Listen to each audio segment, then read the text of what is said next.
Muito boa noite, seja bem-vindo ao Pontos de Vista. Aos domingos cá estamos para um olhar aos principais acontecimentos.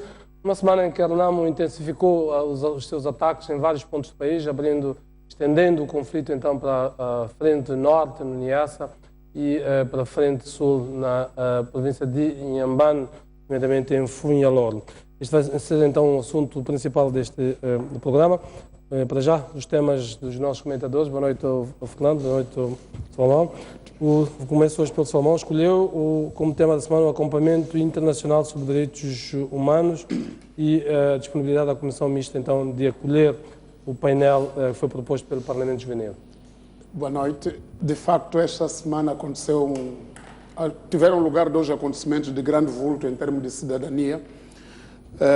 Um deles é a terceira edição do acampamento internacional sobre direitos humanos, cidadania e acesso à informação, que teve lugar no distrito de Boane, um acampamento que juntou cerca de 150 pessoas provenientes de Moçambique e de outros países. Juntou a sociedade civil, juntou pessoas do setor público, até das assembleias provinciais, e juntou várias organizações e escalpelizaram uma série de temas em redor da recentemente aprovada Lei de Direito à Informação, que foi aprovada em 2014, mas só entrou em vigor nos finais de 2015, quando se aprovou o seu regulamento. E houve várias intervenções cívicas, várias manifestações de cidadania, e que criou uma nova consciência sobre o acesso à informação como um direito fundamental, como um direito humano fundamental. Houve muitas discussões e provavelmente no futuro, quando tivermos tempo, havemos de voltar a este assunto, porque foi uma semana bastante galvanizadora em termos da educação cívica da sociedade moçambicana. Tinha lá delegados da Nigéria, da União Africana, do Uganda e da África do Sul e de outras pessoas. Outro acontecimento de vulto que teve lugar esta semana foi a aceitação pela Comissão Mista daquele painel de personalidades que no dia 19 de julho foi eleito pelo Parlamento Juvenil e submetido a eles para a aceitação da sua presença à mesa do diálogo como observadores e como pessoas de interação, no sentido de exercer maior pressão para que as partes discutam coisas de relevância nacional. Foi muito agradável saber que, muito prontamente, a delegação da Frelimo na Comissão Mista manifestou-se totalmente aberta e a delegação da Renamo também manifestou-se com muita abertura e assim o painel de personalidades foi acolhido, o que mostra que as partes podem contar com mais um grupo de moçambicanos a tentar contrabalançar a presença excessiva de estrangeiros. Muito bem, muito obrigado. O Fernando Lima escolheu como tema da semana a notícia de que os bancos estão a reduzir o valor facial de levantamento em moeda estrangeira. Boa noite. Bem, os bancos, e desde que esta crise tomou contornos mais agressivos, os bancos têm vindo a reduzir as disponibilidades em moeda estrangeira aos seus próprios depositantes que têm nas suas contas bancárias moeda externa, nomeadamente euros, rands e dólares. Os regulamentos do Banco de Moçambique permitem que cada cidadão ou empresa levantem para as suas atividades $5.000 por mês. Ora, isto na prática não tem vindo a acontecer. Os bancos, inclusivamente, exigem algum tempo para providenciarem as requisições dos seus depositantes e esta semana alguns bancos comerciais formalmente começaram a impor restrições com avisos por escrito, nomeadamente ao nível dos $500 por mês, outros bancos $1.000, outros bancos $1.500, de algum modo antecipando, segundo os bancos comerciais, novas restrições que o Banco de Moçambique poderá vir impor na utilização de moeda externa em território nacional, nomeadamente a partir dos bancos comerciais. Eu devo referir, e em termo de pé de página, que este tipo de transações é apenas em termos de dinheiro vivo, uma vez que não há restrições para que os dinheiros se movimentem de conta a conta. Muito bem, vamos então olhar para os temas que elegemos. Como eu disse no início do programa, a RENAMO intensificou nos últimos dias, desde praticamente a partida dos mediadores internacionais dos seus países de origem, intensificou então os ataques a vários pontos do país. Em Tete, temos vários ataques em Tete, na Zambésia, depois no Niassa e mais recentemente cá no Sul. Começo hoje pelo Salomão. Salomão, qual é a principal mensagem que tira, a principal ilação que tira deste reconhecimento dos ataques da RENAMO? Bom, eu acho que a RENAMO o que quer comunicar através desses ataques quer comunicar que não há eficácia das ações governamentais do tal cerco que fizeram a ele, ao líder da RENAMO na zona da Gorongosa. Lembro-me que numa das entrevistas recentes o presidente da RENAMO referiu que, não obstante o governo ter subido as suas posições para constituir 21 posições em redor da montanha, mesmo assim ele tinha capacidade para abrir a frente do Niassa e abrir a frente do Sul e provavelmente abrirá outras frentes nos próximos tempos, segundo as declarações dos seus colaboradores. Então, quer dizer isso, quer dizer que, isso já tínhamos dito muitas vezes, que a estratégia adotada de ambos os lados, sobretudo na visão do governo, de que resolverá este conflito através de ações militares, está-se a mostrar uma estratégia furada e que não é aí onde devíamos apostar. Devia-se apostar mais na capacidade que os dois líderes já demonstraram ter, capacidade de diálogo, capacidade de os dois falarem constantemente, desde que nos disseram que falaram em junho, aquelas poucas vezes, 2 vezes ao telefone, e que até, por sinal, conseguiram bons resultados. Em 2 conversas telefônicas, o ambiente ficou desanuviado, os mediadores foram aceitos, uma série de boas coisas. Mas desde que eles deixaram de falar, a linguagem que eles usam é esta linguagem das armas. Um lado é intensificar a concentração de tropas num sítio e o outro lado é intensificar o alastramento dos seus homens pelo país.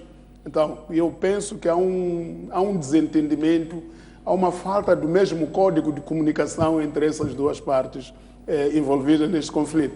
E depois, isto acontece numa altura em que, a nível de Maputo, há delegações já conversaram.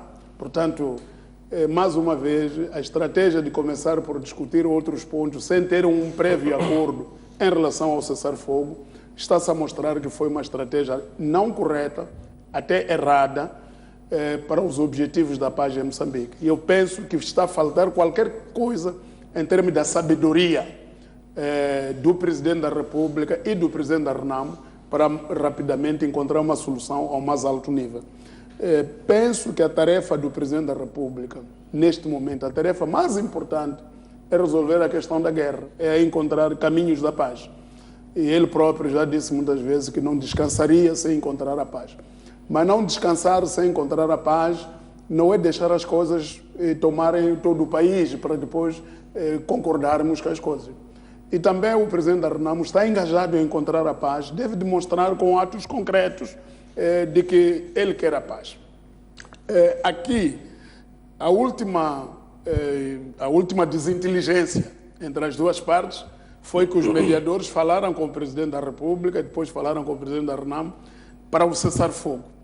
A resposta que obtiveram do presidente da RENAMO é que as tropas do governo devem recuar até Beira para permitir uma zona desmilitarizada a fim de se conseguir conversar.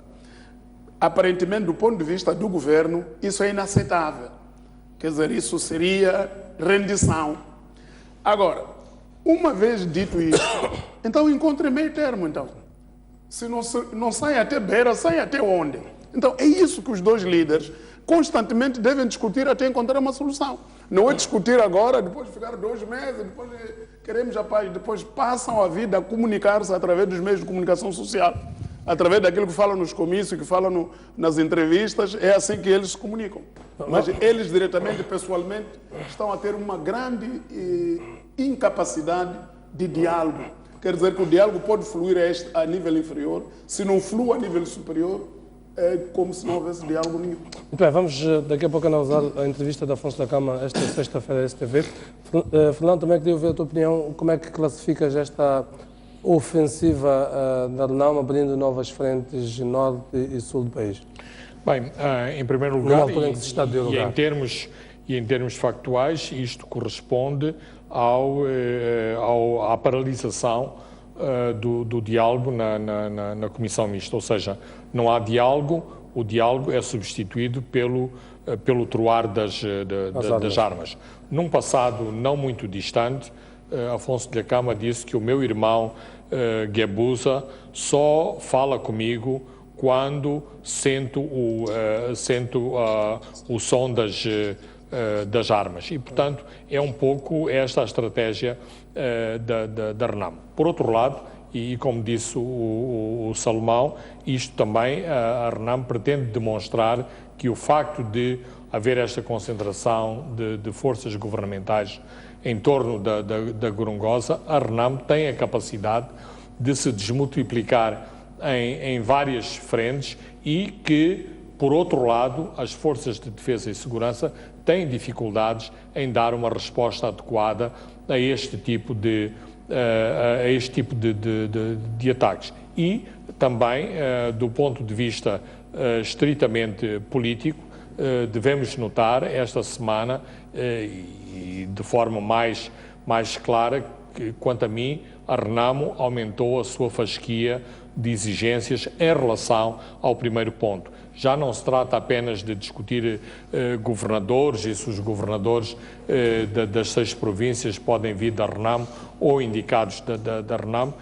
Afonso da Cama fez questão em clarificar que quer governar essas 6 províncias, ou seja, não quer governadores eleitos ou governadores indicados pelo Presidente da República e sugeridos pela RENAM, quer governar essas 6 províncias, abrindo aqui um outro debate em relação àquilo que até agora tinha sido afastado, nomeadamente a questão do federalismo, a questão de uma descentralização muito mais radical, ou seja, é muito mais difícil este tipo de exigência ser acolhido por parte do Governo. Portanto, esperam-se dias difíceis para o diálogo que esta segunda-feira, em princípio, vai acontecer de novo aqui em Maputo.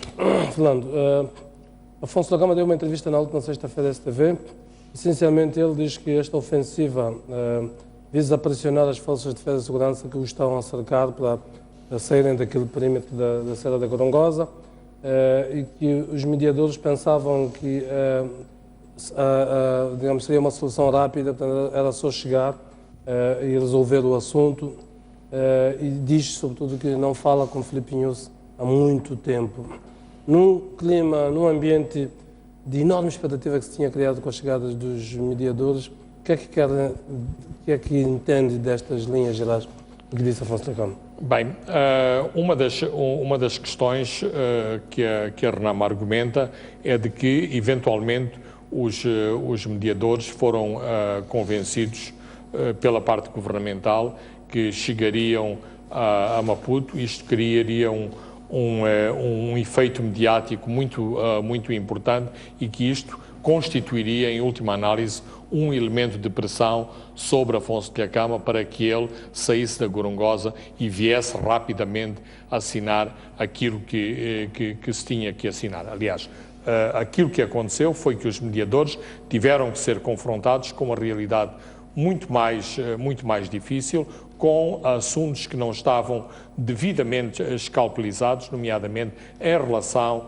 a esta governação das províncias, que é uma exigência da RENAM.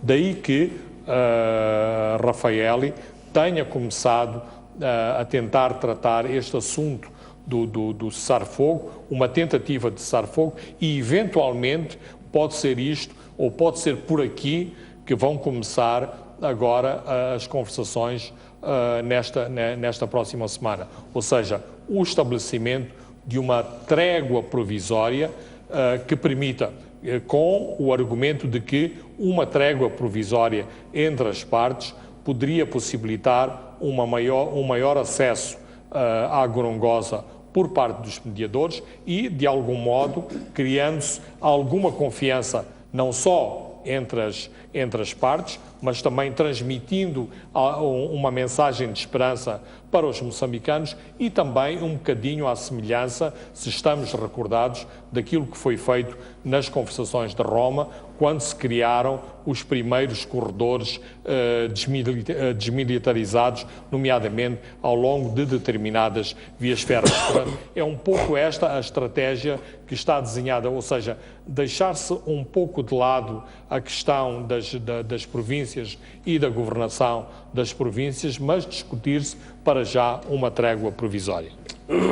Salomão, também te coloco a mesma questão. O que é que acha, em termos gerais, daquilo que disse Afonso Dhlakama, que está a tentar pressionar para sair do cerco, e que a ideia dos mediadores de que pensavam que isto eram favas contadas, sobretudo esta ideia de que ele não fala com o Presidente Inhosso. O que é que isto transmite? Sim, eu acho que já referimos isso muitas vezes. Eu gosto de referir e repetir algumas ideias para ver se as pessoas que nos ouvem tentam entender isto. É que em termos práticos, o Presidente da Renamo não tem muito a perder com este conflito. Ou quase não tem nada a perder. Ele acha que já perdeu tudo. Agora, este conflito levar mais 2 semanas, 2 meses, 6 meses. Ele está habituado, está a fazer este trabalho há muitos anos. Portanto, e nós temos que ver quem é que tem muito a perder e esse tem que se empenhar mais. É o Estado moçambicano. Então, o Estado moçambicano tem que usar todas as suas forças, todas as forças ao seu alcance, desdobrar-se noite e dia, não só com discurso em comícios. Porque esse discurso em comício é o mesmo discurso que se fazia já há 5 anos atrás.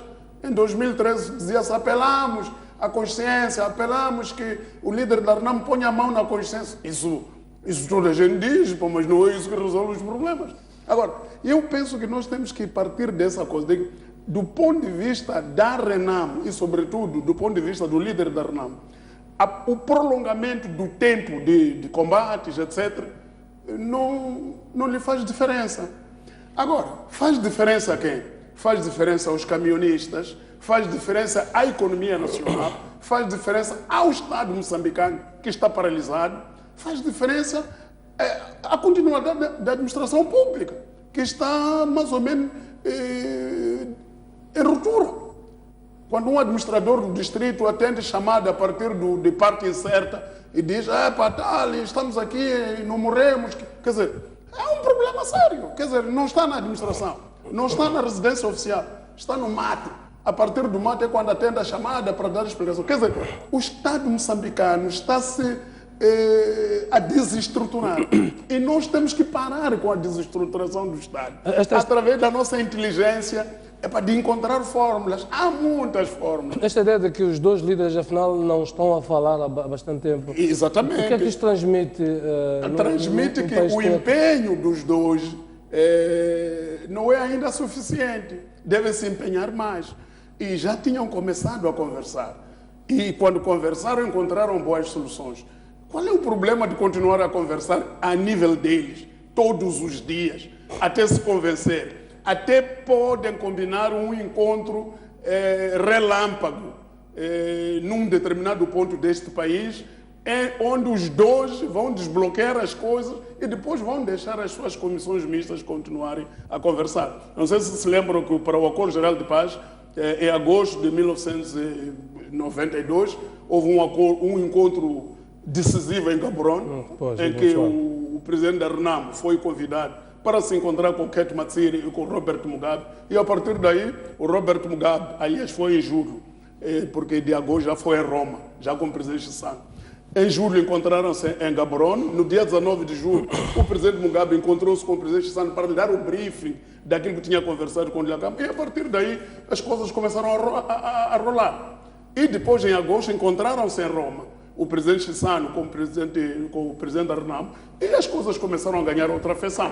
Mas isto quer dizer o quê? Quer dizer que nós não podemos chegar um no Maputo, outro em Gorongosa e dizer, as armas é que vão falar. Não vamos conseguir resolver o problema.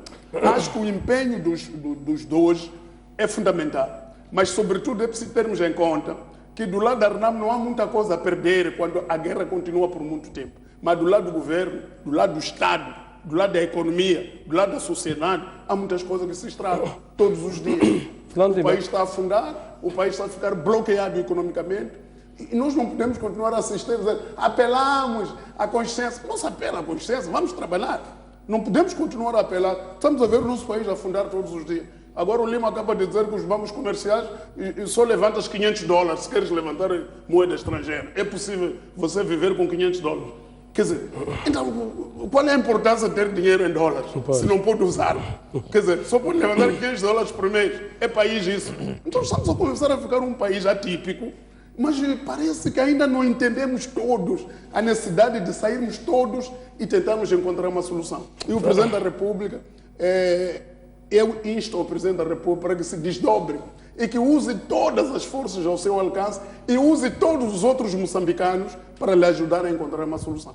Fernando, esta semana vários dirigentes de primeira linha do Partido Frelimo em particular vieram a público condenar os ataques da RENAM, nomeadamente o secretário-geral do Partido Frelimo, o membro da Comissão Política Alberto Chipande, o secretário da Mobilização e Propaganda António Niquis, com um acento no sentido de que é preciso responsabilizar criminalmente a RENAM pelos ataques.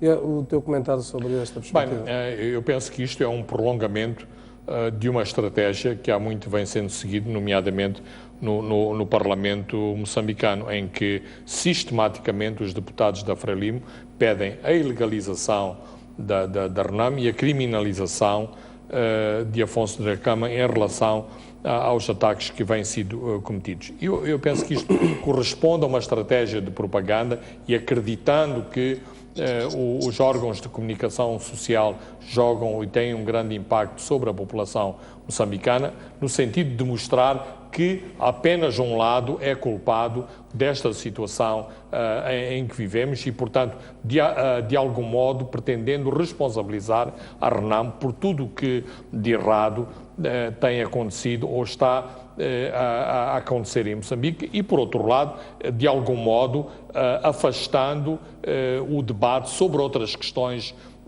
nacionais importantes, nomeadamente todo o problema da crise económica e fazendo um pouco, fazer com que isto surja como um efeito Pavlov, ou seja, pensamos na crise económica, não pensamos noutros problemas, mas senão na guerra de baixa intensidade que está a acontecer em Moçambique. Claro que isto é uma estratégia que até agora não tem dado resultado e vimos muito recentemente todas as marchas pela paz nos distritos que os militantes da Frelimo vinham fazendo, acho que não resultaram em nada e, portanto, a questão tem que ser olhar de frente para o conflito, olhar de frente para as causas profundas deste conflito entre moçambicanos e não fazermos exercícios de fogo-fato que são baseados na propaganda e de tentarmos tirar ganhos a partir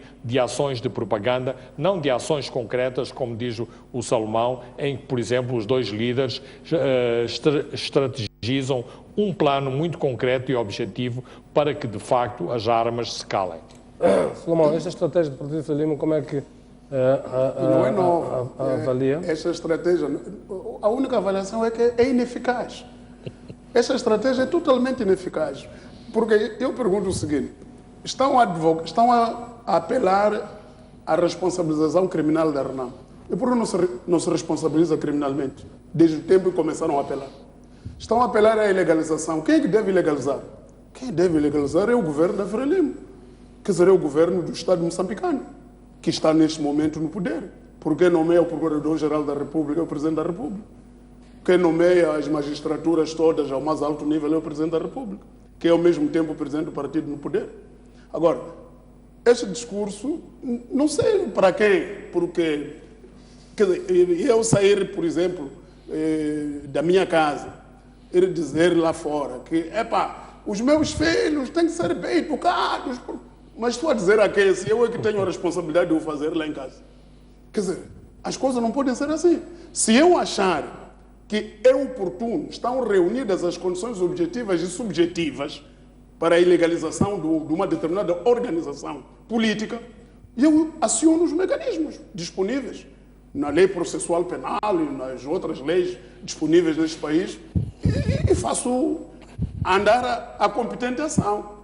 A ilegalização tem que ser através de uma ação colocada nos competentes órgãos jurisdicionais. Agora, se eu sei que é assim que se faz, por que não faço? Tenho que ir falar no comício. É porque eu não quero fazer isto. Porque se eu quisesse fazer isto, faria sem fazer barulho no comício. Portanto, também mais uma vez apelar, estamos a gastar energia em coisas que não têm resultado. Por que não concentramos a nossa capacidade intelectual, todos nós, e atacarmos o problema e encontrarmos uma solução? Esta coisa de que vamos ilegalizar, vamos criminalizar, não sei, até só dificulta o alcance da paz o mais cedo possível. Quer dizer, você está na mesa a dialogar com uma pessoa que você pretende ilegalizar. Você está a conversar com alguém, está a assinar compromissos com ele, mas quer criminalizá-lo. Então, ele pode ter medo de ser criminalizado e não cooperar nos seus esforços de diálogo. Portanto, nós temos que ser muito inteligentes e muito sábios. O povo moçambicano tem muita sabedoria. Os dirigentes moçambicanos já demonstraram ao longo do tempo a sua grande capacidade de sabedoria de resolver conflitos muito mais difíceis do que este conflito. Este conflito, quando começou, nós pensávamos que estavam a brincar. Quando começou uma emboscada aqui, uma emboscada, eu disse, bom, isso deve ser um grupinho aí qualquer que está a brincar. E depois, os mais altos dirigentes deste país hão de sair a público e dizer, não brinque assim. Não é assim que se organiza um Estado.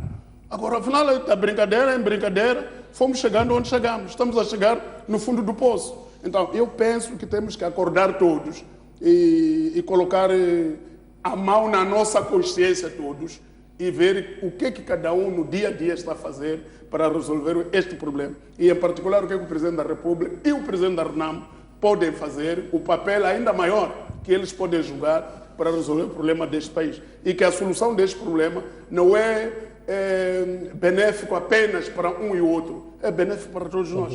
E como bons filhos deste país, eu penso que todos eles os dois compreendem a necessidade muito urgente de se resolver a questão da guerra primeiro.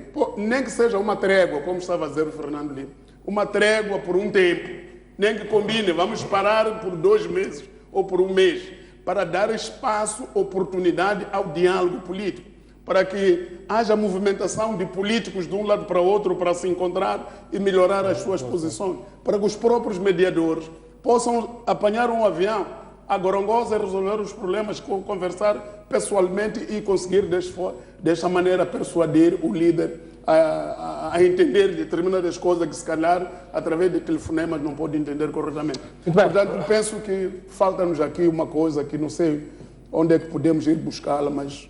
Muito bem, os doadores não. Era bom que também os doadores estivessem aqui. Os mediadores vão estar em Maputo a partir de amanhã, portanto, a perspectiva então de orientar este diálogo, este difícil diálogo, e oxalá se possa chegar então a bom termo, sobretudo nesta questão do cessar-fogo, como disseram aqui o Fernando e o Salomão. Vamos avançar para o segundo tema. Fernando, começo por ti. Aparentemente continua o abraço de ferro entre o Governo e a TRAC em torno da construção de uma alternativa à N4. Parece haver termos que pouca gente conhece no contrato entre o Governo e a concessionária da N4, que impede, por exemplo, que a secção 6, o traçado da secção 6 da estrada circular, portanto, que previa, em paralelo com a Bahia, pudesse ser uma alternativa à navegação entre Maputo e Matola, impede que avance, impede que o nó da Machada, portanto, que liga a estrada circular, portanto, do outro lado, na parte final, possa avançar neste processo. Fernando, como é que olha para este assunto? Ok, eu penso que temos que começar por alguma pequena explicação. Portanto, aqui estamos a falar de uma intersecção na N4 que possibilite o desvio de tráfego da N4 para a estrada circular na zona de Tchumene. E, por outro lado, que ao nível da portagem, na zona da portagem de Maputo, se faça um desvio também paralelo à Baía de Maputo, sobretudo para os caminhões de grande tonelagem terem acesso direto ao Porto de Maputo sem passarem sem se misturarem com todo o outro tráfego que circula entre Maputo e Matola. Então, é assim, numa primeira fase temos a N4 como concessionária de todo este percurso entre Maputo e Ressano Garcia. E, portanto, a primeira questão que surgiu foi no nó de Tchumene, quem tem direito ao quê, porque, e isto vem de muito...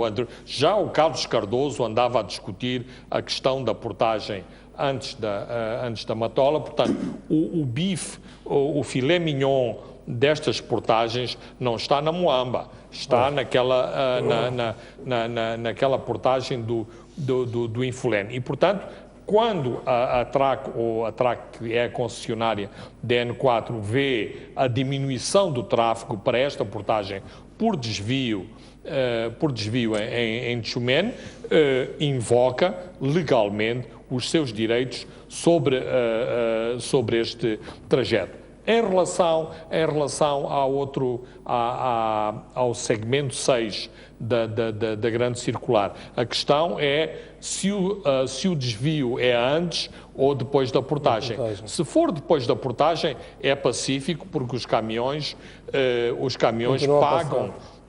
pagam a mesma portagem e só depois é que são desviados. Aqui coloca-se a questão se tecnicamente é possível fazer-se o desvio, o traçado do desvio a partir da portagem, ou tem que ser antes, aliás, como os trabalhos de terraplanagem começaram a ser feitos ligeiramente antes da portagem. Agora, a mim não me parece, e ouvi com atenção a última intervenção do Ministro das Obras Públicas, que haja um grande problema, porque hoje é possível determinar-se e aferir-se com grande precisão os fluxos de tráfego na estrada e saber-se também com grande precisão o que é que foi desviado, o que é que a portagem deixou de cobrar. E depois estabelecerem-se regimes de compensação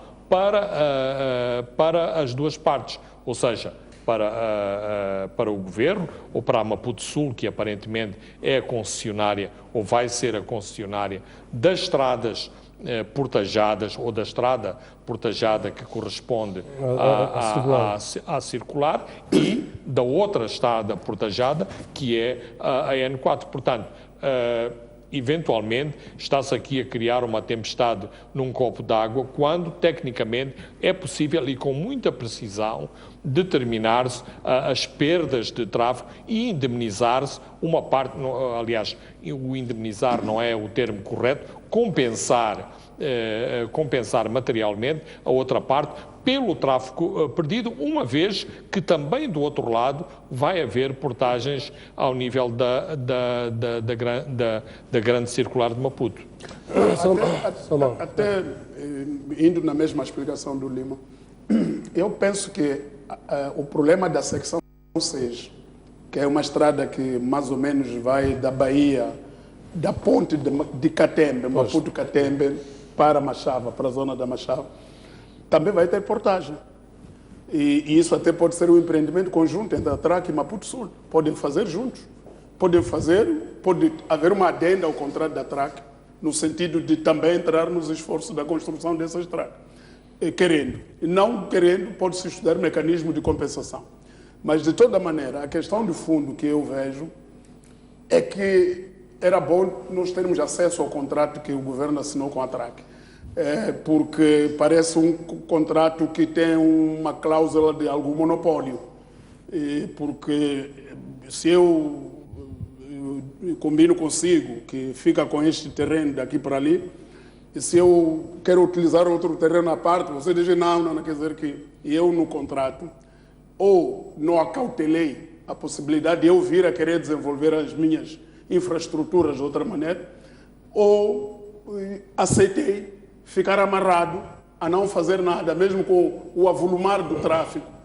Quer dizer, uma das formas podia ser o seguinte: então, o que é que vai acontecer daqui a 20 anos? Porque o contrato com a TRAC é de 30 anos. O que é que vai acontecer daqui a 20 anos se o meu tráfego triplicar e começar a haver engarrafamentos aqui na sua portagem? Você faz outra estrada ao lado e continua a cobrar portagem, ou eu faço a estrada e cobro a portagem? E isso acho que não foi acautelado na altura. Havia muita ânsia de ter a TRAC aqui, e eu lembro-me que na altura até eu fiz parte de um grupo que viajou até Joanesburgo para ver a estrada, o traçado todo de Maputo-Witbank e discutir essas modalidades. E lembro-me na altura que um dos integrantes da delegação perguntou se a TRAC poderia ajudar, por exemplo, a construir, a melhorar a estrada que sai da Moamba, da Vila da Moamba até Ressano Garcia, para permitir que os caminhões não estragassem a N4. E a resposta que o representante da TRAC na altura, que estava aqui, ele diz que isso seria como um cantineiro. Eu tenho uma loja, faço uma loja, depois abro outra loja ao lado para o meu concorrente vender bem, para não se sentir mal. Então, eu penso que no desenho deste tipo de contrato, na altura também a nossa experiência não era como é hoje. Hoje acho que temos mais capacidade de ver, mas há saídas. Na questão de Tchumene, eu penso que a solução certa é aquela que o ministro disse, o Carlos Bonetti disse, que há de se estudar um mecanismo de compensação, porque também na zona de Tchumene, quem deixa a N4 entra por Tchumene em direção a Maputo, também há de apanhar uma portagem. Então é possível, através da compensação, do volume de tráfego de cada lado, compensar. A questão um pouco bicuda para mim é da secção 6, porque na secção 6 praticamente está-se a impedir o governo de exercer a sua soberania construindo uma estrada, por ver que o seu povo, a sua população, está a ficar engarrafado na portagem. Esta é a questão central que eu queria... Como é que vocês veem esses contratos em que os cidadãos, e olhamos para o fluxo do tráfego entre Maputo e Matola hoje em dia, percebemos o enorme... Você não consegue ir a Matola a partir das 16 sem levar 2, 3 horas. Pois, como é que o Estado exerce essa sua soberania sem pôr em causa estes contratos assinados, mas também sem lesar aquilo que são os direitos dos cidadãos de viverem bem-estar? Eu acho que o Estado tem que usar os seus advogados para renegociar as melhores condições contratuais. O Estado não pode ficar amarrado a não desenvolver as suas infraestruturas, vendo o avolumar do tráfego, vendo o sufoco do seu povo, que para ir de um lado para o outro, de Maputo a Matola, é melhor ir de bicicleta do que de carro. Se vai de bicicleta, chega mais cedo do que a pessoa que vai de carro. A pessoa que vem de carro ainda vai demorar 1 ou 2 horas. Então, perante isto, o Estado ou exerce a sua soberania, se se deixou amarrar nos contratos, então que usa a sua capacidade de renegociação para reestruturar esses contratos, por forma que não sejam lesivos aos interesses soberanos do próprio Estado. Fernando, como é que olha para isto? Até porque a TRAC, ela própria não está a ser capaz de garantir um fluxo na sua estrada, mas não está a garantir o mesmo nível, por exemplo, de qualidade que garante na África do Sul. Manifestamente, o lado de cá é um parente pobre da nossa estrada. É só ver aquela o mecanismo do Estado pode sair para sair disto, até porque, à luz da lei do direito à informação, o governo é obrigado a divulgar, por exemplo, o contrato dos contratos. Por isso mesmo, eu estabeleceria 2 questões prévias. Uma, que é importante também que o governo tenta assegurar que o tráfego rodoviário de grande porte deixe as estradas e passe para a linha férrea. A segunda questão é do meu e do nosso desconhecimento de todas as cláusulas deste contrato BOT, ou seja, o contrato que foi estabelecido com este consórcio foi de construir a estrada, dar-se uma concessão de 30 anos, se não me engano, em que a estrada é paga é paga através das portagens. Aqui, o Estado tem a possibilidade de exercer o ius imperi, ou seja, a sua soberania de dizer, mas isto são os interesses do Estado que estão em jogo, mas também há os direitos em relação às partes contratadas, no sentido de serem indemnizadas, nomeadamente de também serem ressarcidas pelo dinheiro que gastaram a fazer a estrada. Não sei se, por exemplo, há uma cláusula contratualizada que se possa prever a antecipação dos pagamentos pela construção da estrada. Mas, e aqui entram outros elementos, também sabemos da composição acionista da própria TRAC e dos interesses de figuras do próprio governo e da Frelimo que estão envolvidas na TRAC. Então, não estou a ver aqui um conflito entre a Frelimo governo e a Frelimo acionista, e quando eu digo Frelimo acionista da TRAC, não estou a dizer que o partido Frelimo é acionista da TRAC, estou a dizer que há pessoas ligadas ao partido Frelimo que são acionistas da TRAC e que este assunto seja resolvido corretamente. Mas, se estamos num Estado de Direito, hoje já não é como no antigamente, que o Estado determinava tudo e podia tudo e as outras partes, nomeadamente os privados, podiam nada ou podiam muito pouco. Vamos avançar para o segundo tema, porque, pelos efeitos, este é um assunto que terá muito que se discutir, porque, de facto, há um interesse público ali que é preciso que seja salvaguardado. Uma das tarefas do Estado é salvaguardar o bem-estar dos seus cidadãos. Ora, quando as pessoas ficam 3, 4 horas na estrada, o seu bem-estar está posto em causa e, portanto, há muito... E com gastos adicionais de combustível e desgaste de materiais. Exato. E que tem repercussões até na própria atividade laboral, em último problemas caso... ambientais. Pois, exato. Vamos avançar para o terceiro tema. Na última semana houve o patenteamento de vários agentes da polícia no comando. Dentre eles, pontificavam 3 agentes que, curiosamente, estiveram naquele episódio da detenção e repatriamento de Eva Moreno. Salomão, começo por ti. E ouvimos no seu patenteamento palavras de louvor. Como é que vê isto?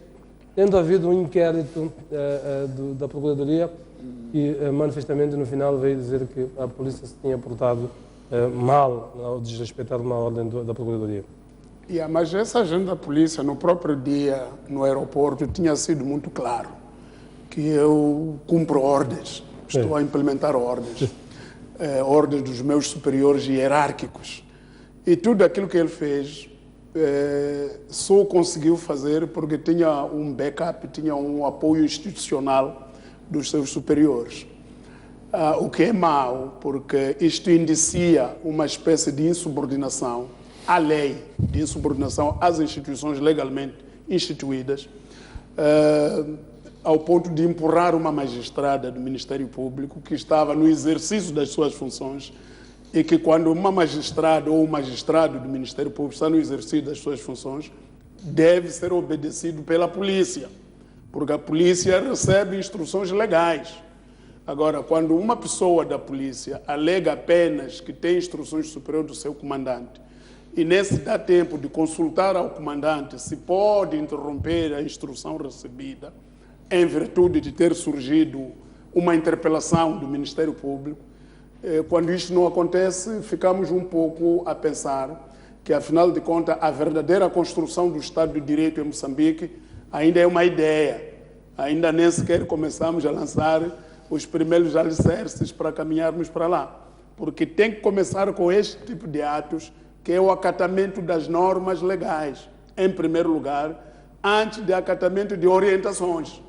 Quer dizer, estamos a continuar no mesmo tipo de polícia que acata orientações, muitas vezes em detrimento da lei. Então, eu penso que quando é assim, era preciso um trabalho mais profundo, não sei a que nível, se é a nível do Ministério Público, com o Comando Geral ou o Ministério do Interior, como outros ministérios, porque a polícia, o Ministério Público e outros são os chamados agentes da administração da justiça. Então, que tipo de justiça administram se não há coordenação entre essas partes? Se quando uma norma, quando uma pessoa que representa uma autoridade hierarquicamente superior em termos judiciais, dá uma instrução, o polícia diz que não posso cumprir porque tenho instruções do meu chefe para agir assim. Eu penso que ainda há isto, e depois é premiado um polícia que agiu tão mal. O que é que significa, na sua opinião, isto? Tem aqui o relator de inquérito, as recomendações na parte final da Comissão de Inquérito diz assim: a Comissão de Inquérito recomenda a instalação de um processo criminal para a responsabilização do oficial de permanência do posto policial da 10ª Esquadra da PRM por existirem indícios bastantes de prática do crime de prisão ilegal previsto nos termos, enfim, depois então, e ainda emprego da força pública para impedir a execução da ordem emanada por um representante do Ministério Público. Na linha B, a instalação de um procedimento disciplinar por existirem indícios de violação de deveres gerais de cumprir e fazer cumprir as leis específicas dos membros da Polícia da República de Moçambique. Agora, não tendo sido instaurado o processo criminal contra os agentes e antes, pelo contrário, tendo sido promovidos, eu penso que já é o dever do Ministério Público, ele próprio, instaurar o processo criminal. Quer dizer, acusar essas pessoas de desobediência aos responsáveis legalmente instituídos para fazer valer ordens e prática de cárcere privado, como estão a dizer. Então, eu penso que não podemos ficar apenas pelas declarações, porque o Ministério Público também é competente para fazer isso. Quer dizer, o Ministério Público apela a que a polícia faça, mas antes, pelo contrário, a polícia promove, mostra que não vou fazer. Não só não vou fazer, como ainda vou dar um prêmio à pessoa que se comportou dessa forma que você condena.